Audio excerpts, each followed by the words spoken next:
Hello and good day, Welcome to the Super Good Camping Podcast. My name is Pamela. I'm Tim. And we are from supergoodcamping.com. We are here because we are on a mission to inspire other families to enjoy camping adventures such as we have with our kids. Today's guest made Kevin Callan's list of favorite lesser-known paddling YouTubers at the beginning of this year. This 28-year-old has been getting out in nature since he was just a wee one and keeps doing it because he loves it and hopes to inspire others to do the same, which means he's our kind of people. Please welcome Evan LeLefebvre, a.k.a. Evan Le5. Yay! Hey, welcome, Evan. Yeah, for having me on. Thanks Really appreciate you. Thanks for coming and having a yak, man. Sounds like you're a busy dude.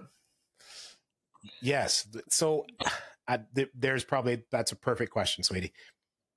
How the heck do you find so much time? I see how much content you create to put out there, which means you're out doing those things in order to film doing those things. Are you independently wealthy and you don't need to work? How does that play out? One day. One day. Yeah. I'd buy 649 tickets too, dude. Well, I guess sheer determination. I'll give it that. Maybe that's my first thing that came into my head here on that one. But I guess I'll have to say just that push to try and make myself feel mentally and physically fit.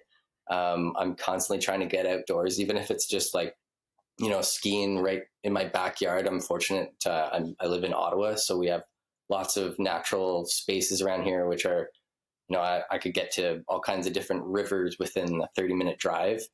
And so, me and my girlfriend or my father, and we will generally try and just, get out after work. And, even just a 2-hour little paddle after work and stuff could turn into a bigger adventure than it seems. Cool. Well, that's great. I watch lots of people, lots of content creators do the. I feel like I'm getting picked on here,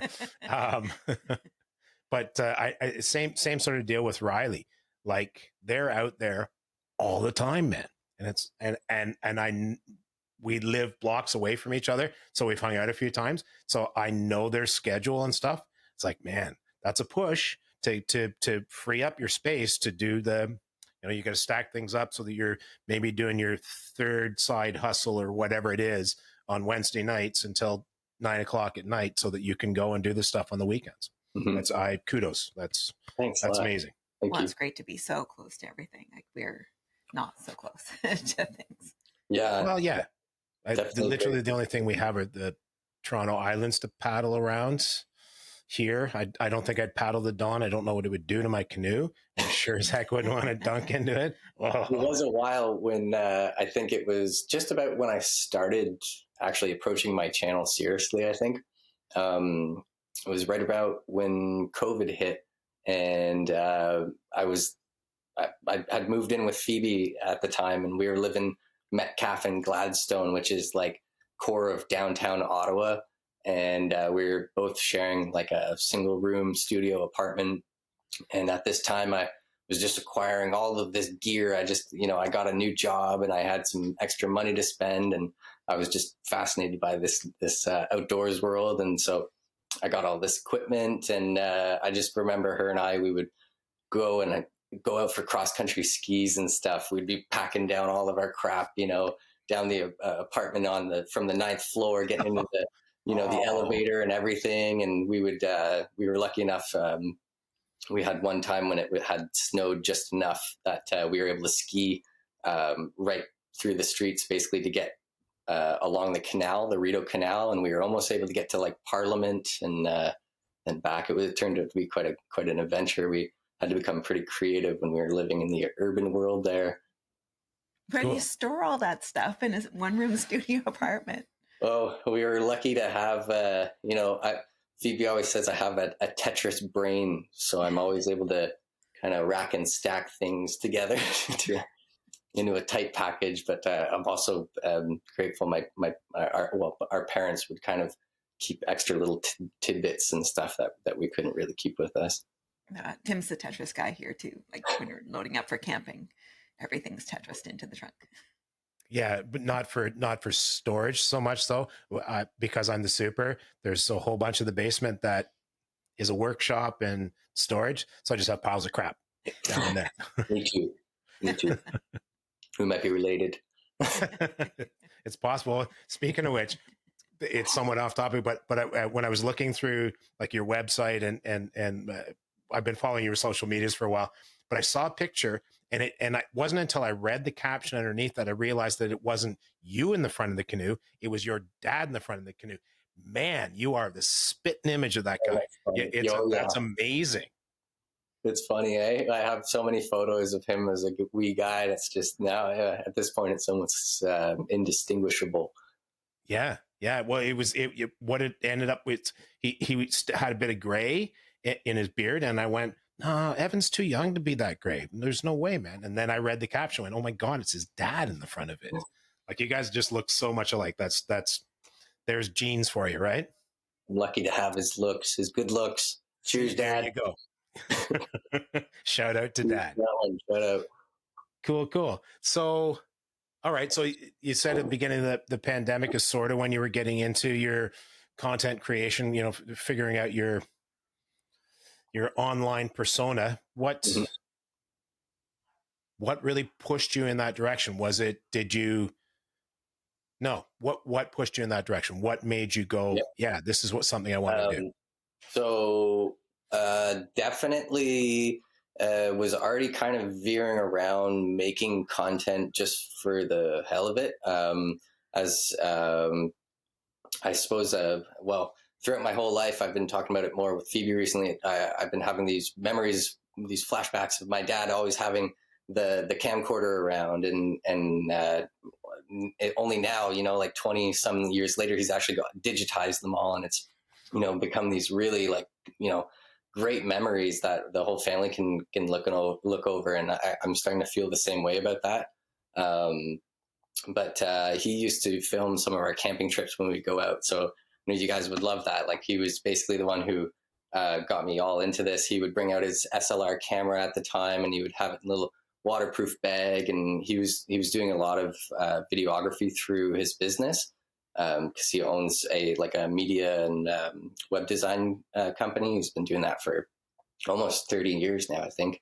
Cool. And so I've been great. I'm very, very grateful that he's been able to ever since I was a teenager, he would cherry pick little jobs, like Photoshop jobs and stuff like that for me. And so I got to learn the whole Adobe suite as a young teenager. That was kind of what I was doing in my spare time. And I think we started then incorporating that into our outdoors world. I think around 2015, I remember making a little fishing teaser, because that was what we were into at the time. So we'd make kind of exciting sponsor me type videos, and I think now it's 2019 would have been around pandemic time, watching Northern Scavengers and Justin Barber specifically.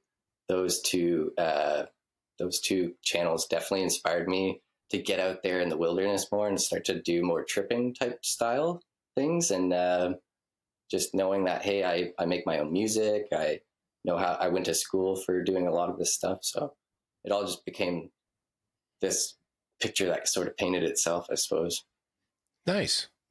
And you still, so many years later, you still enjoy making it? Or do you find is it exciting doing new things? Shorts are a fairly recent sort of thing, right? And reels and, all of that. Does that help drive I want to do this stuff, right? I suppose, yeah. What I recall really starting the pace was my dad showing me the Vimeo challenges at the time. So we would actually make where you try to make, hey, this weekend you have 30 seconds to make whatever, just different little video challenges and stuff like that. So doing these short form content bits nowadays kind of reminds me of that. It's a little bit nostalgic for me, but I do think it takes a bit away from my main energy to have a good storyline for hey, I'm gonna film a video that might be able to go to a film festival or something like that, because I put a lot of energy into the story of it. But it's really nice because what we've been doing now naturally has bits you can pull out to create shorts with. So I'm not too concerned with like having stuff that I could post later, because I always know like, oh, I filmed it for my long form. I know I could come back and film and pull bits out. Yeah. That makes sense. Well, and I don't want to compare you in the sense of your style, but the storytelling. Chris Prouse has made some amazing stuff, and I think she actually entered one in a film festival, and I know that, having watched some of her stuff and then watched some of your stuff, you both have that. It's a good walk from beginning to end. I having worked in film for, I don't know, 15, 20 years, you'd think I'd have a clue, but I don't. I absolutely don't. Like, I'll never be a director or anything like that, because I don't know, but I can watch something and go, yeah, that's good. That was a good storytelling bit of business. So cool. Yeah. I think that's like a very like a thing that, you know, everyone can always recognize. I think that's what really sets people aside, is hey, you have like a really good, captivating story. You can see it, right? And it seems to show in the numbers too. That's good. And well, and there you go. I haven't actually looked closely at your numbers and stuff lately. Does it continue to grow? Yeah. It's I personally found I've just tried to ignore most of it. I've you know, it's and honestly, the point in my life when I was like truly like, okay, I'm not going to do this for the views, because we would end up doing like a lot of these videos, a lot of this work that everybody's doing here, all these YouTubers, as they say. I'm a multimedia technician by day job. I do video work, and I've been doing that for about 5 years with the government. And I've worked with my dad before, and so getting to see what this is all like, it's basically just, hey, you're just a videographer, a freelance videographer, and so you have to do all that work that you would be doing if you were like filming weddings, or if you were filming anything else. And so it's been really interesting to try and gauge that, I guess. But I've been having a lot of fun with it nonetheless. It's been really cool to focus on having fun with it, and seeing it as more of like a skill and a passion that I could just keep learning and continuing to grow with. And people seem to enjoy it, so that just makes it even better. Cool. Well, I shoot all kinds of content. I never publish it. My kids will get to watch it at some point if they choose to. And that's the thing that Dennis has mentioned.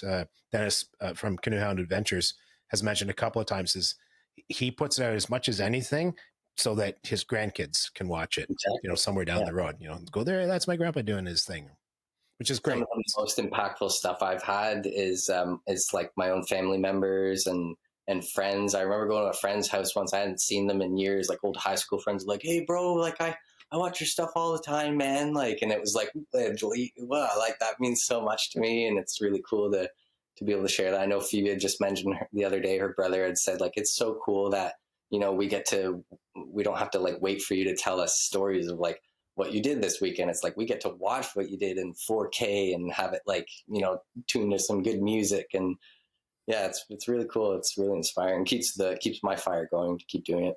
That's excellent. Well, on the note of having fun, you seem to have a real knack for hooking up with other up and comers or celebrities or whatever, the YouTube, you know, camping community types, adventure community types.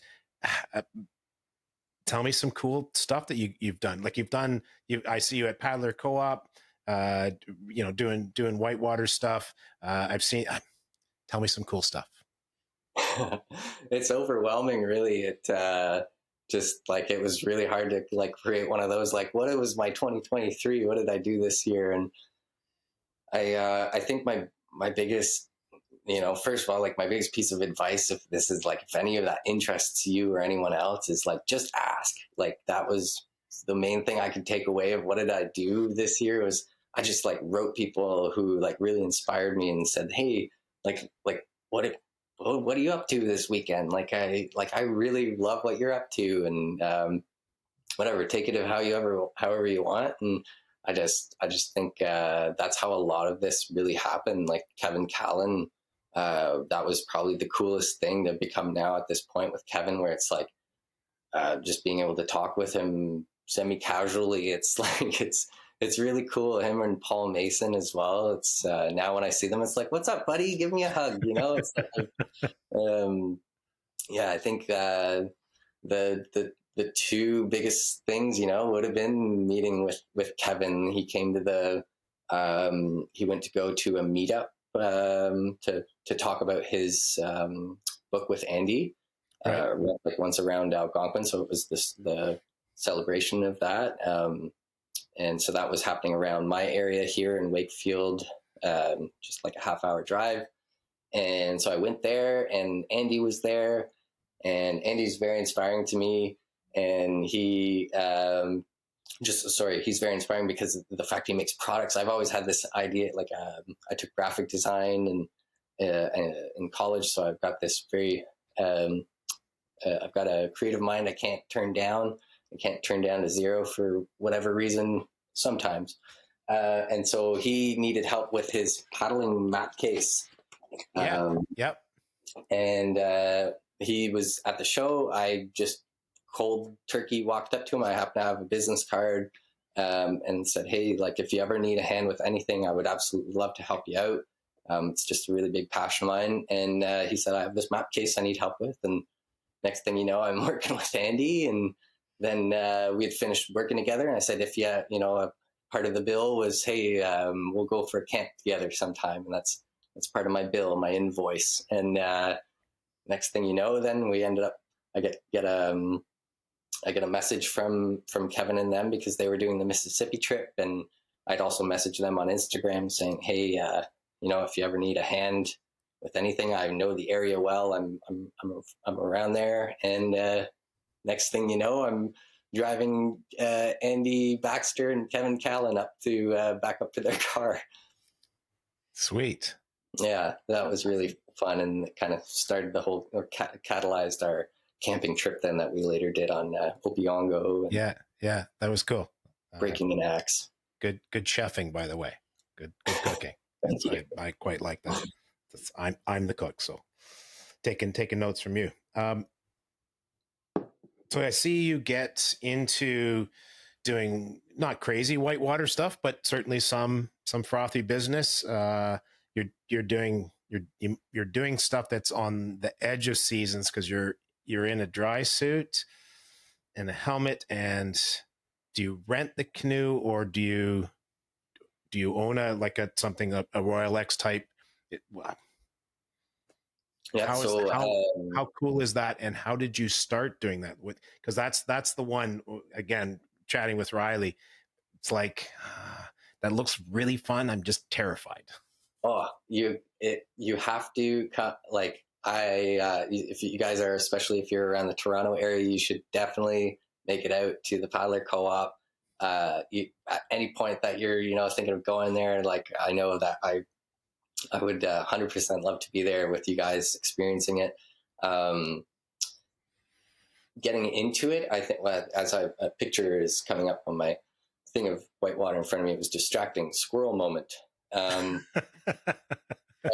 So getting into it, I started very small. I ended up purchasing my own canoe. I purchased like a T4Max, a skiff canoe.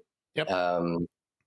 It's kind of sad. I forget which my first one was. I have two canoes that I purchased. It was a personally purchased, which was a Prospector 16 and a skiff Echo, both made by Skiff. So they're both T4Max, really durable canoes, rough and tumble. You know, they add an extra 15, 20 pounds, but you know, if it falls off your canoe or something like that while you're driving, you're good to go, and you could always drag it if you need to.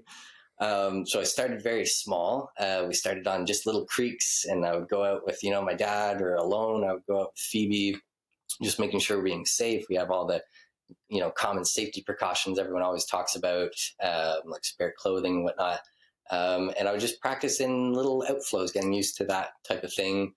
The big catalyst for our whitewater, I think, was Phoebe and I. We did like this massive 140 kilometer long. It was a bit of the Hogan Loop that's in Kevin Callan's book, but it was a little much bigger than that.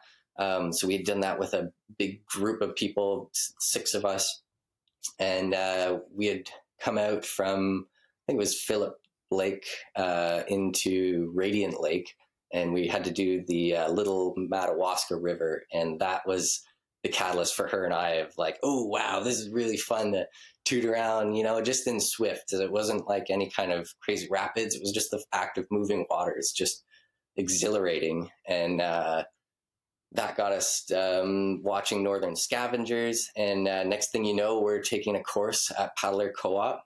Phoebe, my dad, and we took a solo canoe course at Paddler Co-op. And Alex Trainer is there filming. And so it's like my first time getting to meet then one of the Northern Scavengers, and I'm taking like a whitewater course. So energy was pretty high. And in the springtime, Palmerfest is known as to be a bit bigger. So it's a little bit more intimidating, and it's kind of colder versus there's the September fall Palmerfest, which is actually a little bit more tame and the water is warmer. So it's a lot more comfortable to go there if you are not comfortable in colder water.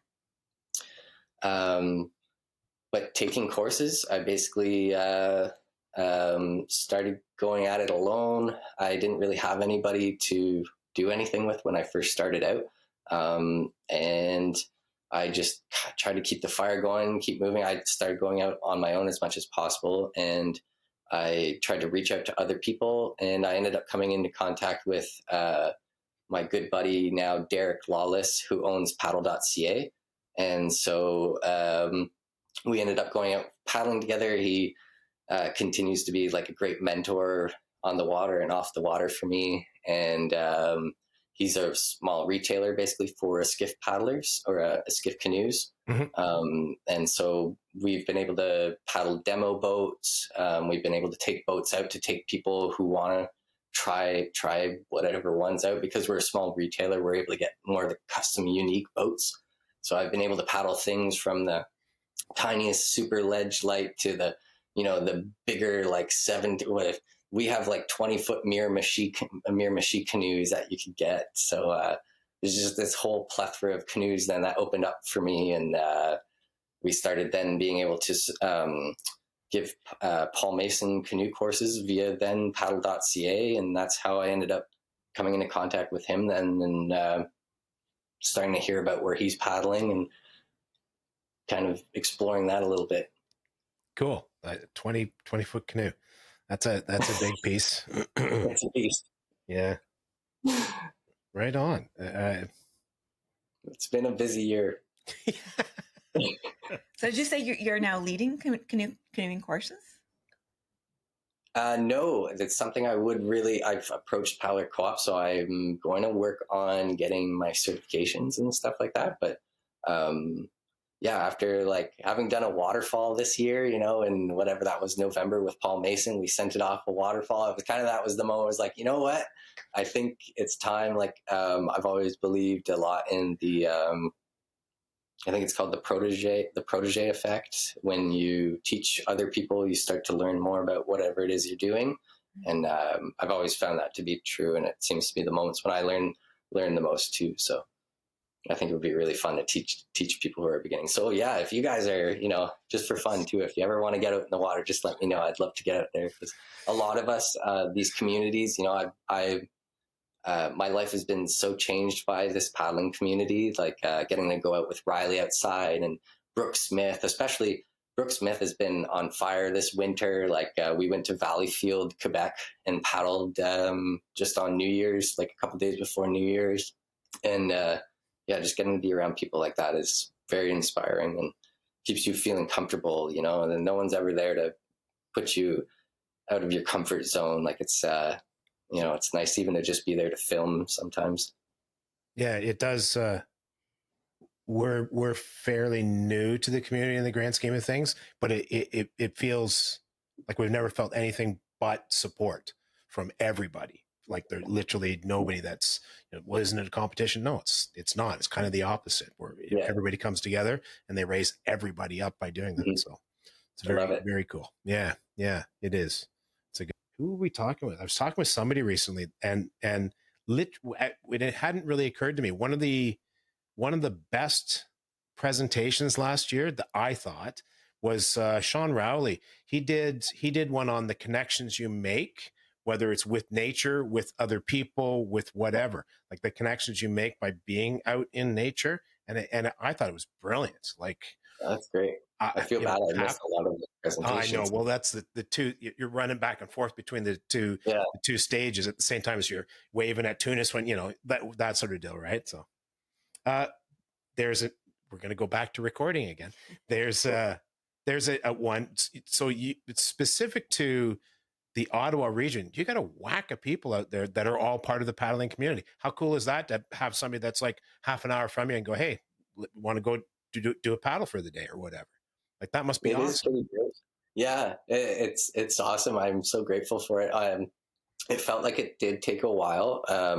It does feel like a lot of the people around here are like Ottawa specific, are more kayak based. Like there's like the Ottawa Pump House, and we have like Roche Fondue, which is like some of the biggest whitewater in the world is just not far on the Ottawa River, and so a lot of the people did seem like to be kayakers, and a lot of the people who actually were trying to get me going, I think in the beginning, were like Juan LeVin. It's a friend of, I knew him from high school, and he's the guy who's sending off waterfalls. Like any waterfall I've ever driven by, you take a picture and send it to that guy. He's like, oh yeah, here's me sending it. Look at me sending it down. He's great. And that kind of stuff was really intimidating to me at the time, and so it took me a bit to find people. I actually ended up joining Club Pierre Radisson, which is like a canoeing specific club,